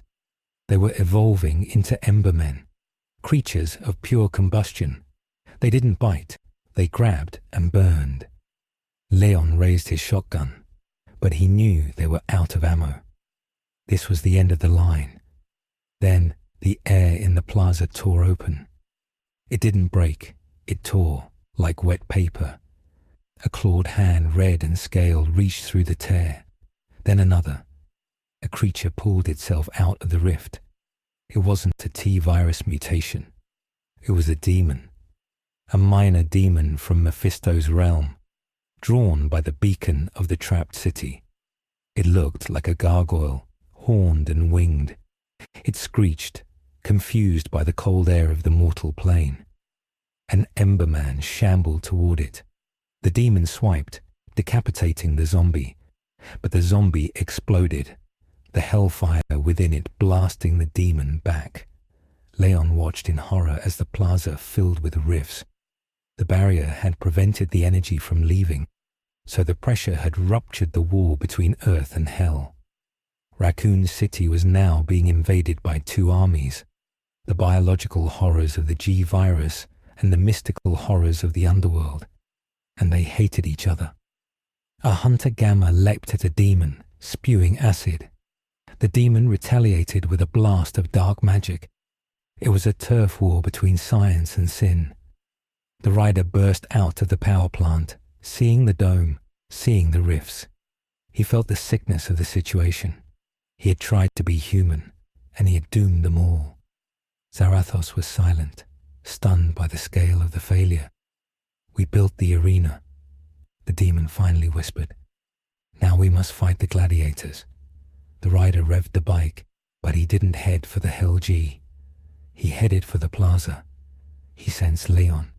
He sensed the innocence of the girl. The mandate remained. As the rider tore through the streets, dodging the crossfire between lickers and lesser demons, he realized the magnitude of the timeline shift. This was no longer a what-if scenario where he left and the world reset. This was a permanent scar. Raccoon City had been excised from the normal flow of history and grafted onto the side of hell. The US government's nuclear strike, which should have happened by now, had impacted the barrier and done nothing but add kinetic energy to the dome. The outside world thought Raccoon City had been destroyed. In reality, it had been translated. He reached the plaza just as a massive demon, a bile-spewing beast with 4 arms, cornered Leon and the others. The rider launched off the wreckage of the van, the chain wrapping around the demon's throat mid-air. He landed on the creature's shoulders, driving his thumbs into its eyes. "Go back," the rider roared, pumping hellfire into the demon until it disintegrated into sulfur. He landed in front of Leon. The cop looked at the rider, his eyes wide. The rider looked different. The spikes on his jacket were longer. The fire was jagged, unstable. The G-virus attempt to assimilate him earlier had left a trace. He was adapting too. "The barrier," Leon shouted over the noise of the war. "Can you break it?" "I made it," the rider admitted, his voice grinding like tectonic plates. "My power feeds it. If I hit it, it gets stronger. Then we starve it," Claire said, stepping forward. She was holding a PDA she had taken from the van. "Wesker, I heard the transmission on the police band. He's controlling the modulation from the nest. If we cut the signal, the dome collapses. The nest is underground," the rider said. "Where it is. We have to go down," Leon said, loading his last shell. "It's the only way out." The rider looked at Sherry. She was pale, shaking, but her eyes were clear. She looked at the burning skull and didn't look away. "My dad," she whispered. Is he the big monster?" The rider knelt, the flames dimming to a gentle blue. "He is gone, little one. What walks now is just a nightmare wearing his name." He stood up. "We go down, but you stay close. The shadows here bite." The descent into the hive was a journey through the intestines of a dying world. The elevators were dead, so they used the emergency stairs. The walls were lined with the pulsating biomass of the Hell G. Eyes opened in the walls as they passed, watching them. The rider led the way, his presence acting as a repellent to the smaller creatures. But the deeper they went, the heavier the air became. The psychological pressure was immense. The Penance Stare was usually a weapon the rider projected, but here the environment projected it back. Leon felt the weight of every person he failed to save. Claire felt the terror of searching for a brother she might never find. They were walking through a physical manifestation of their own trauma. They reached the main lab level. The blast doors to the central chamber were melted. Inside, the room was vast, a cavern carved out by the Hell G's growth. In the center, hovering above a pit of glowing red liquid, was the creature. It had changed again. It was no longer just a beast. It was humanoid again, but on a Titan scale. It sat on a throne made of bone and fused lab equipment. Its wings were folded around it like a cloak. It held Albert Wesker in one massive hand. Wesker was not dead. He was encased in a crystal of amber-like viral resin, frozen in a state of suspended animation. The Hell G was studying him. It sensed the intellect, the ambition. It didn't want to eat Wesker. It wanted to learn from him. It turned its three-eyed gaze to the intruders. "Welcome," the voice echoed, bypassing their ears and vibrating directly in their chest cavities. "To the Church of the New Flesh." The rider stepped forward. "Let them go, Birkin. This ends now." "Birkin is a memory," the entity replied. "I am the G-pandemic. I am the cure for mortality." It stood up, the throne crumbling. "You brought the fire, I brought the flesh. Together we are eternity." The creature raised a hand. The resin crystal containing Wesker began to glow. The Hell G was accessing Wesker's knowledge of the containment system. It wasn't going to lower the barrier. It was going to expand it. It was going to push the dome outward, swallowing the county, the state, the world. The rider looked at Leon. "Find the console. Cut the link." "What about you?" Leon asked. "I'm going to create a distraction," the rider said. He began to walk toward the Titan. As he walked, he let the mental barriers fall. He stopped fighting the corruption. He stopped fighting the G-trace in his system. He invited it in. If the Hell G wanted to merge flesh and fire, he would give it a demonstration. The rider's leather jacket split, his bones lengthened. The hellfire turned a blinding, toxic green. He grew, matching the size of the Hell G. He was no longer the Ghost Rider. He was the Bio Rider, a fusion of the spirit of vengeance and the ultimate biological weapon. It was a risk that could destroy his soul, but it was the only way to match the weight class of the enemy. The Bio Rider roared, a sound that cracked the containment glass of the observation decks. He charged. The Hell G met the charge. The impact sent a shockwave through the earth that triggered earthquakes in Denver. They fought not with technique, but with the raw forces of creation and destruction. The Bio Rider bit into the Hell G's shoulder, his teeth burning like plasma torches. The Hell G raked its claws across the rider's chest, injecting viral code directly into the spectral fire. While the Titans battled, shaking the very foundations of the earth, Leon and Claire sprinted for the control room. The floor was heaving, the ceiling raining debris. They reached the console. It was destroyed, smashed during the initial transformation. "We can't cut the signal," Claire yelled. "The hardware is gone." Leon looked at the screen. The expansion protocol was loading. 80%, 90%. "We can't cut it," Leon said, his eyes hardening. "But we can crash it." He looked at the self-destruct mechanism for the facility. It wasn't connected to the barrier, but it was connected to the reactor core beneath them.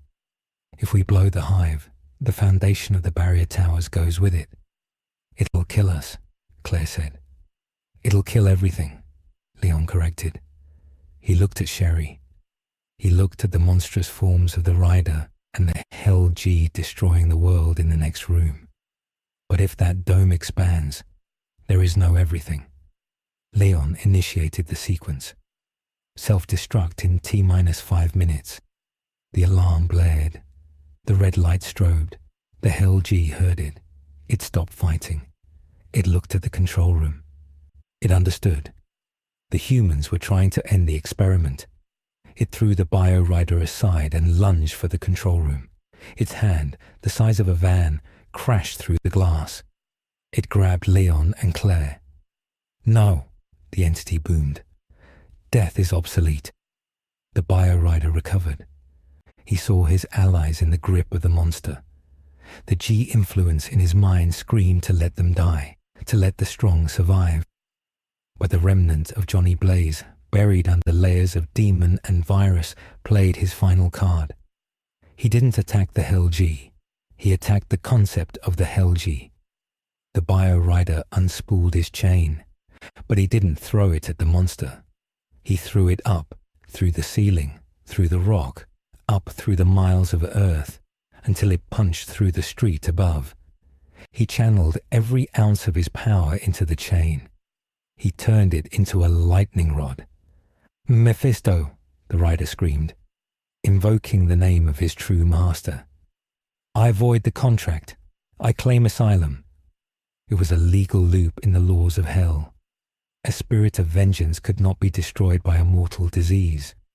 If the rider was in danger of being assimilated, the owner of the soul had the right to intervene to protect his property. The sky above Raccoon City turned black, not night black, void black. The clouds parted. A hand composed of red smoke and malice descended from the heavens. It was the size of the city itself. Mephisto had answered the call. He wasn't there to save the rider. He was there to repossess his asset. The hand crashed through the dome, shattering the barrier like glass. The sudden depressurization caused a hurricane wind. The hand reached down through the earth into the lab. It grabbed the Bio Rider, but the rider was holding onto the Hell G, and the Hell G was holding onto Leon and Claire. The chain reaction was chaotic. Mephisto pulled. The Hell G resisted. The earth groaned. The self-destruct timer hit 0. The nuclear detonation of the Nest reactor happened at the exact moment Mephisto yanked the rider out of the dimension. The explosion was contained by the grip of the demon lord, but the energy had to go somewhere. It went sideways. It tore a hole in the multiverse. Leon, Claire, and Sherry were floating in a white void. The lab was gone. The monster was gone. Raccoon City was gone. They fell, not onto pavement, but onto soft grey ash. Leon sat up, coughing. The air was cold. The sky was a swirling nebula of colours. He looked around. Claire was there. Sherry was there. They were alive. But they weren't in Kansas anymore. And they weren't in Raccoon City. They stood on a floating island of rock, drifting in a cosmic expanse. In the distance, they saw other islands, other cities, other fragments of realities. The rider lay nearby, reverted to human form.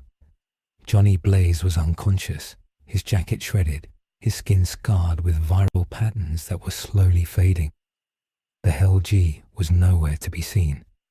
But in the distance, a roar echoed across the void, a roar that sounded like a distorted prayer. The small choice to save one life had led to the hesitation that raised the barrier, which trapped the energy, which summoned the demons, which forced the rider to call the devil, which caused the explosion to interact with the dimensional hand of Mephisto. Raccoon City hadn't been destroyed. It had been scattered across the crossroads of realities. The survivors and the rider stranded in the space between worlds, with a very angry, very evolved biological god hunting them through the multiverse. The escalation was absolute. The infection was no longer local, it was dimensional. The void between realities was not silent, but filled with the sound of 1 billion distant radio stations tuning in and out of existence.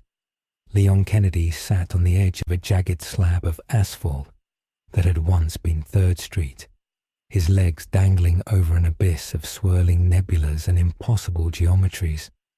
The air was thin and tasted of copper and ozone, a recycled atmosphere clinging to the debris field by a weak, localized gravity. Raccoon City had not been destroyed in the traditional sense. It had been shattered, its constituent atoms and metaphysical weight dragged into the crossroads by the interaction of a nuclear detonation and a demon lord's grasp.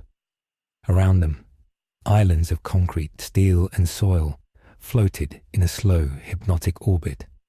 A chunk of the RPD station drifted past, upside down, its windows glowing with the spectral green light. A section of the Arclay forest, roots dangling into the ether, burned with a fire that consumed no fuel. This was the wreckage of a timeline that had been aborted. A scab on the skin of the multiverse. Claire Redfield was tending to Johnny Blaze a few yards away. The rider had reverted to his human form, but the transition was incomplete. His skin was grey, crisscrossed with scars that pulsed with a faint violet luminescence, the residue of the G virus trying to rewrite his genetic code. He was shivering, not from the cold of space, but from the withdrawal of the spirit. The separation from Mephisto's grip had severed the direct line to Hell's furnace, leaving Blaze running on the fumes of his own soul. Sherry Birkin sat between them, her knees pulled to her chest, clutching the locket that was now the only physical evidence that a world called Earth had ever existed for her. She stared into the void, her eyes tracing the movements of the debris. "He's still here," she whispered. It wasn't a question. It was a sensory report. The G-virus within her own blood was vibrating, acting as a compass pointing toward the center of the debris field. Blaze coughed, sitting up with a groan that sounded like grinding gears. He looked at the survivors, his eyes hollow and bloodshot. "We aren't dead," he rasped, his voice lacking the demonic reverb, but carrying a heavy, mortal exhaustion. "But we might wish we were. This is the drift. the space between the walls of the house. Things get lost here, things that God and the devil don't want to claim. He looked at his hands, flexing the stiff fingers. The contract is damaged. Zarathos is quiet. He's sulking. The virus insulted him. Blaze stood up, swaying. He looked out at the floating archipelago of Raccoon City. We can't stay here. The physics of this place are fluid. If we don't focus, if we don't remember who we are, we'll dissolve. We'll become just another ghost story whispered in the static. Leon stood up, holstering his empty pistol. How do we get back?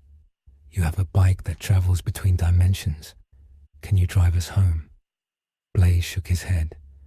The bike is part of the spirit. Without the fire, it's just scrap metal. And even if I could summon it, it seats one. I can't carry 3 people through the friction of a dimensional wall. You'd burn up before we hit the atmosphere. He pointed toward a massive, dark shape floating in the center of the cluster. It was the remains of the nest facility, a twisted hive of steel and rock that had become the gravitational anchor for the debris field.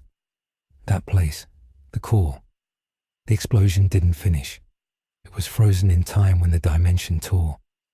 There's enough residual energy in that reactor to punch a hole, a bridge instead of a tunnel. But we have to get there, and we are not alone. As if in response to his words, the debris field shifted. A bridge of flesh began to form between the floating islands. Tendrils of red muscle and white bone shot out from the central hive, latching onto the drifting city blocks, pulling them together. The Hell G had not been destroyed. It had adapted.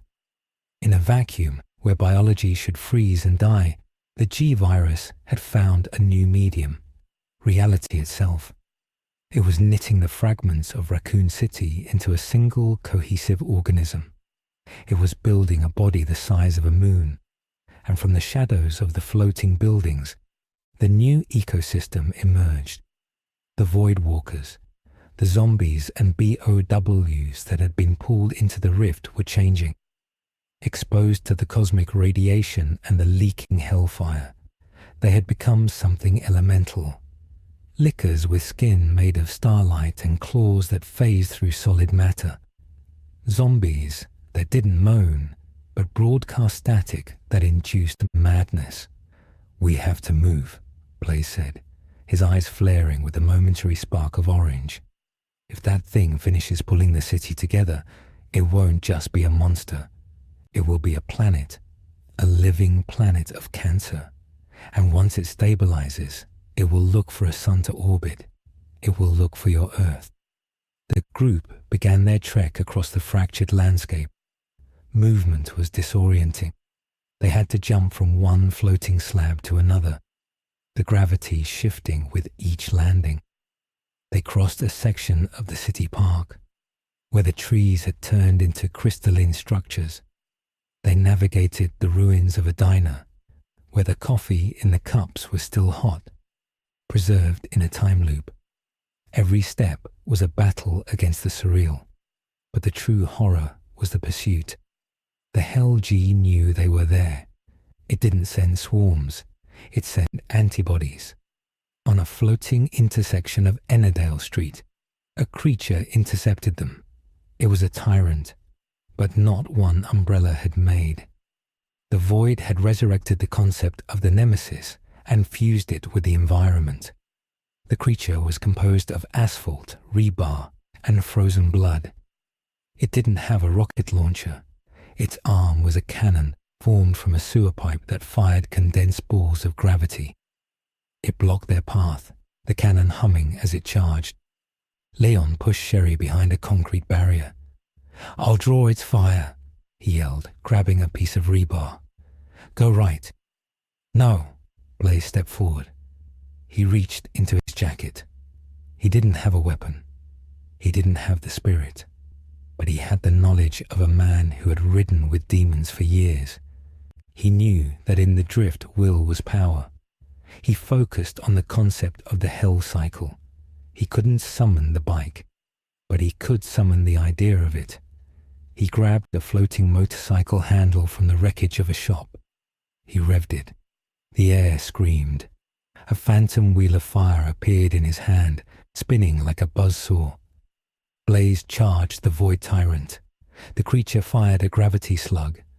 Blaze deflected it with the firewheel, the impact sending a shockwave that shattered the windows of the floating buildings.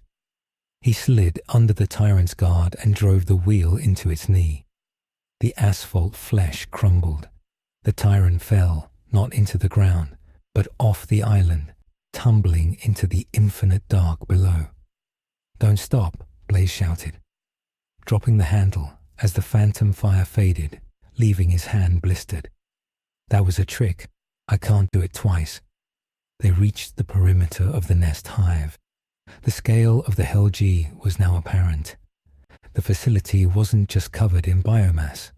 It was biomass. The metal walls were ribs. The corridors were arteries. The reactor core was the heart. And standing at the entrance, fused into the blast doors, was the avatar of the hive, Albert Wesker, or rather, the thing that had absorbed Wesker. He was encased in translucent amber, his upper body emerging from the gate. His skin was alabaster, his eyes glowing with the 3-pupil mutation of the G-virus. He smiled as they approached, an expression of divine arrogance. "Welcome to the chrysalis," Wesker's voice projected into their minds. "You struggle so hard to return to a dying world. Why? Here we are eternal. Here we are the architects. You're a hood ornament," Blaze spat, stepping onto the flesh bridge leading to the gate. "You're just the mouth the monster uses to sound smart." Wesker laughed, and the sound caused the floating islands to tremble. "I am the mind. Birkin is the hunger. Together we have solved the riddle. Umbrella sought to create a god. We have become the universe." He raised a hand. The amber shifted. From the walls of the hive, the Ouroboros virus erupted. Black, worm-like tendrils that writhed in the vacuum. But in this dimension, the Ouroboros wasn't just biological. It was conceptual. It sought to assimilate their memories, their identities. "Cover your ears," Claire screamed, firing the last of her grenade rounds, a dud she had scavenged, which she manually primed by striking the cap against a rock. She threw it at Wesker. The explosion was small, oxygen-starved, but it disrupted the Ouroboros tendrils. "Run past him," Leon ordered. They sprinted through the gauntlet. The tendrils lashed out. One snagged Sherry's ankle. She didn't scream. She reached out, her hand glowing with a faint golden light. The antibody she had been given years ago, adapting to the G frequency. She touched the black worm, and it recoiled, burned by her resistance. They scrambled through the blast doors into the belly of the beast. The interior of the nest was a cathedral of gore. The air was hot and humid, breathable but thick. The reactor core lay ahead, a massive turbine suspended over a pit of glowing blue energy. The raw Cherenkov radiation of the stalled explosion. But guarding it was the core consciousness, the Hell G. William Birkin, stripped of all humanity, a towering giant of bone and eye, sat atop the reactor. He wasn't attacking them. He was waiting. He held something in his hand, a sphere of swirling energy. It was the condensed soul of Raccoon City, all the people who had died, all the fear, all the pain. He was compressing it into a singularity. "He's making a bomb," Blaze realized, stopping in his tracks. Not a nuclear bomb, a spiritual bomb. If he drops that into the reactor, he won't just bridge the gap to Earth. He'll infect the afterlife. He'll turn heaven into a hatchery. The stakes had escalated beyond survival. This was a metaphysical extinction event. Blaze looked at Leon and Claire. "Get to the control console. You have to reverse the polarity of the turbine. Turn it from a generator into a projector. I'll buy you time. You can't fight him, Leon said, looking at the towering god monster. You don't have the fire. Blaze smiled, a sad, broken smile. He reached into his shirt and pulled out the medallion he wore, a symbol of the Zarathos contract. I don't have the fire, but I have the fuel. He looked at Sherry. Close your eyes, kid. This is going to get ugly. Blaze walked toward the Hell G. Hey, ugly. You want a soul. You want power. I've got a demon inside me that's older than your entire timeline. The Hell G looked down. The massive eye blinked. It sensed the density of the spirit inside Blaze. It was a feast. The monster dropped the singularity sphere, which hovered in place, and lunged for Blaze. Blaze didn't dodge. He opened his arms. Zarathos, deal time.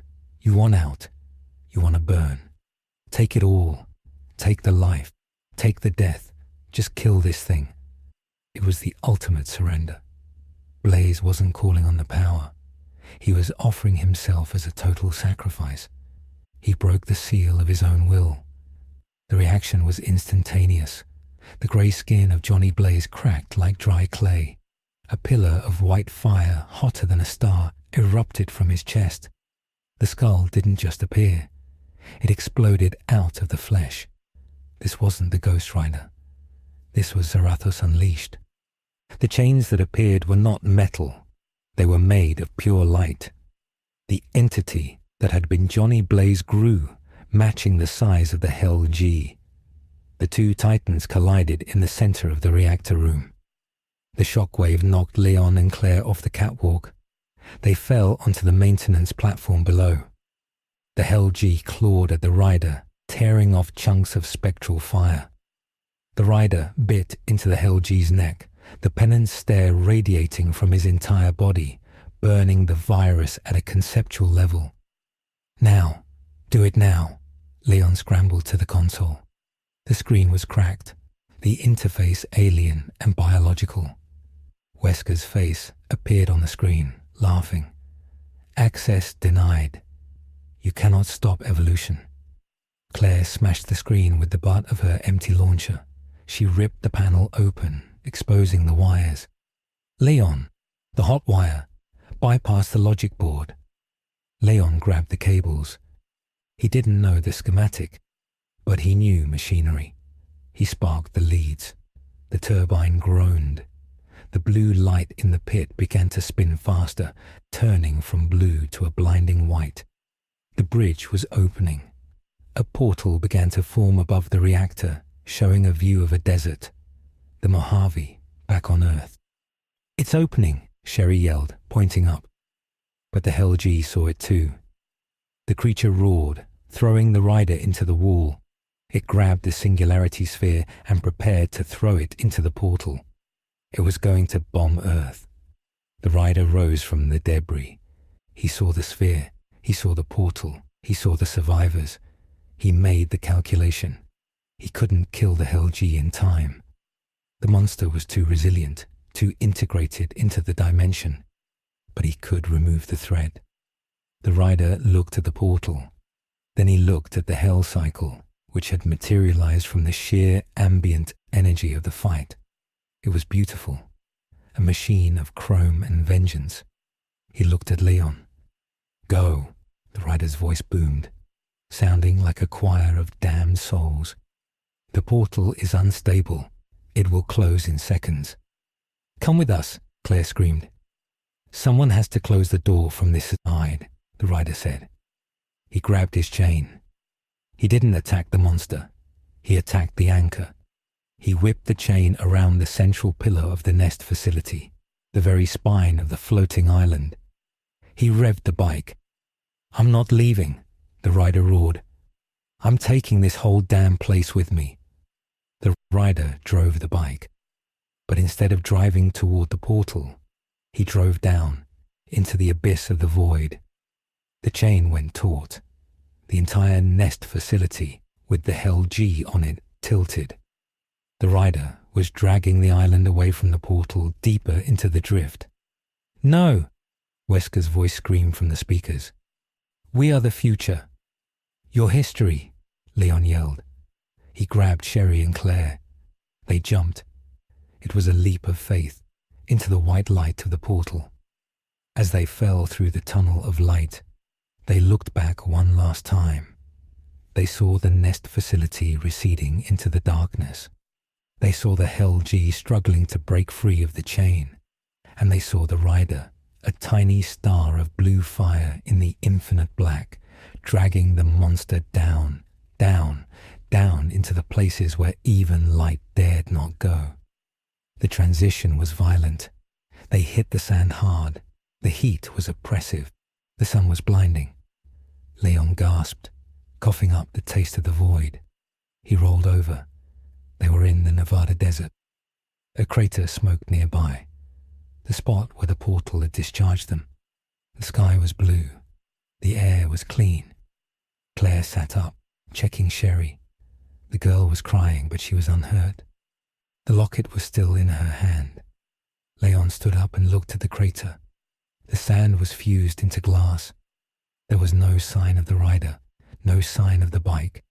The rift had sealed. Raccoon City was gone. The monster was gone. But as the dust settled, Leon saw something lying in the center of the glass. He walked over. It was a leather jacket, old, battered, smelling of brimstone and oil, and lying on top of it was a shotgun shell, not a normal shell. It was etched with strange runes. Leon picked it up. He felt a faint vibration, a hum. It was a message, a dead man's switch. He's still fighting, Leon whispered. Claire walked up beside him. What? He didn't die, Leon said, looking at the sky. He just moved the ring. He took the fight somewhere else so we could live here. In the drift, the battle continued. It would always continue. The rider dragged the Hell G through the currents of the multiverse, a cosmic jailer dragging a prisoner that could never die. They crashed through empty dimensions, through dead stars, through realms of madness. The Hell G clawed and bit, evolving new weapons, new strategies. The rider burned and smashed, laughing with the joy of an eternal purpose. Wesker, trapped in the amber, analyzed the data. He watched the rider. He began to understand. This was not a defeat. This was a new variable. Interesting, the mind of Wesker thought, as the hive tumbled through a nebula of acid. We have eternity to study this specimen. Perhaps the ultimate life form is not biological. Perhaps it is retribution. Back on Earth, the cover-up began. The government claimed it was a nuclear accident. Raccoon City was wiped off the map. Survivors were silenced or disappeared. But Leon, Claire, and Sherry knew the truth. They sat on the hood of a passing truck they had flagged down, watching the sunset. Sherry looked at the locket. She opened it. The picture of her parents was gone, replaced by a scorch mark in the shape of a skull. She closed it and looked at Leon. Is it over? She asked. Leon looked at the horizon, where the heat haze shimmered. He thought about the rider. He thought about the things waiting in the dark. He touched the runic shell in his pocket. No, Leon said, his voice hard. It's never over. But for tonight, we won. The truck drove on, disappearing into the vast American landscape. Behind them, the desert wind blew over the glass crater, whistling a tune that sounded vaguely like the roar of a distant engine. The timeline had been severed, the wound cauterized, but the scar remained. Two universes had touched, bled, and separated, leaving behind 3 survivors and a legend of a burning man who kidnapped a god to save a world that didn't deserve him. The Ghost Rider had entered the Resident Evil universe, and in doing so, he had proven that even in a world of viruses and monsters, the most infectious thing of all was the human spirit's refusal to be damned. The crater in the Mojave Desert was eventually fenced off and designated as a black site by a joint task force consisting of agents from S.H.I.E.L.D. and the newly formed Bioterrorism Security Assessment Alliance. The official narrative released to the public was a reactor meltdown, a tragic localized event that required total sterilization of the quarantine zone. But the scientists who walked the glass floor in hazmat suits knew that the Geiger counters were silent. Instead, the psychometric sensors were screaming. The residual energy in the pit was not radioactive. It was theological. The ground had been branded. Deep beneath the vitrified crust, where the portal had snapped shut, the seismographs continued to pick up rhythmic tremors. They were not tectonic plates shifting. They were impacts. The battle was still raging, transmitted through the bedrock of reality like a Morse code of violence. Leon Kennedy never spoke of the rider again to his superiors. He allowed the psychologist to diagnose him with acute PTSD and hallucinations brought on by toxin exposure. But in his apartment, locked in a safe deposit box, the shotgun shell with the runic etching remained warm to the touch.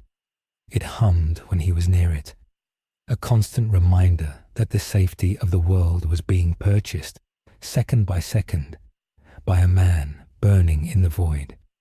On the other side of the veil, within the Sanctum Sanctorum, Dr. Stephen Strange crossed the name of Johnny Blaze off the list of active terrestrial defenders and added it to a new ledger titled Interdimensional Containment. The Sorcerer Supreme sensed the shift in the cosmic balance. The Ghost Rider had not just defeated a monster, he had become the warden of a living hell. The Resident Evil timeline had healed, scarring over the wound, but the infection had been exported. In the dark spaces between universes, where logic fails and physics dissolve, the roar of a motorcycle engine became the new background radiation. The G-virus would never stop evolving, and the spirit of vengeance would never stop punishing. They were locked in a binary star system of destruction, ensuring that while Raccoon City was gone, it would never be forgotten. It was the warning shot heard across the cosmos, proof that when the laws of science break, the laws of hell are waiting to take over. The file was closed, stamped top secret and buried, but the heat of the truth would eventually burn through the paper. The nightmare had not ended. It had merely been promoted to a higher dimension.